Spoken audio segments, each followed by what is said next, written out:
শ্রীপুর পৌর মাওনা মুন্সিবাড়ি এলাকায় এক রাতেই একই মার্কেটের ৩টি দোকানে চুরির ঘটনা ঘটেছে। দোকানিরা দাবি করেছেন এটি পূর্ব পরিকল্পিতভাবে সংঘটিত এক চুরি। চোরেরা দোকান থেকে নগদ টাকা, মূল্যবান মালামাল ও অন্যান্য সামগ্রী চুরি করে নিয়ে গেছে। স্থানীয় বাসিন্দা এবং দোকানিরা গভীর উদ্বেগ প্রকাশ করেছেন, কারণ শ্রীপুরে প্রতিনিয়তই চুরির ঘটনা ঘটছে এবং এটি সম্ভবত একটি পূর্ব পরিকল্পিত কাজ ছিল। এ ধরনের অপরাধের সংখ্যা দিন দিন বাড়ছে, যা এলাকাবাসীর মধ্যে নিরাপত্তা নিয়ে উদ্বেগ তৈরি করেছে। বৈষম্য বিরোধী ছাত্র আন্দোলনের গুলিতে আহত রফিকুল ইসলাম রায়হান বলেন, সকাল 9:30টার দিকে দোকানে এসে দেখি অনেক ক্ষয়ক্ষতি হয়েছে। এটা নিশ্চয়ই পূর্ব পরিকল্পিত। আমি এর বিচার চাই। খবর দিছে যে ভাই দোকানে তো চুরি হয়েছে। আমরা আসলাম, দেখি এই জায়গায় খাইতে ফেলাইছে, খাইতে আবার করছে যে আমাদের মাল আছিল, যে মিশিং আছিল, এগুলো মিশিং নিছে।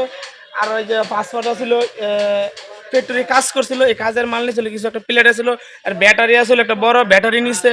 নেওয়ার পর সকালে আবার 1 লাখ 3টা দোকান কাটতে লাইছে। মাল অনেকগুলো মালটোল নিয়ে গেছে, এই যে মিশিং নিয়েছিল, আর বড় বড় মিশিং আছিল, এগুলো নিয়ে গেছে। আমার বড় ভাই সব লয়ে গেছে। এ বিষয়ে শ্রীপুর মডেল থানার ওসি জয়নাল আবেদীন মণ্ডল জানিয়েছেন, আইন শৃঙ্খলা বাহিনী দ্রুত তদন্ত শুরু করেছে এবং চুরির সাথে জড়িতদের শনাক্ত করতে কাজ চলছে।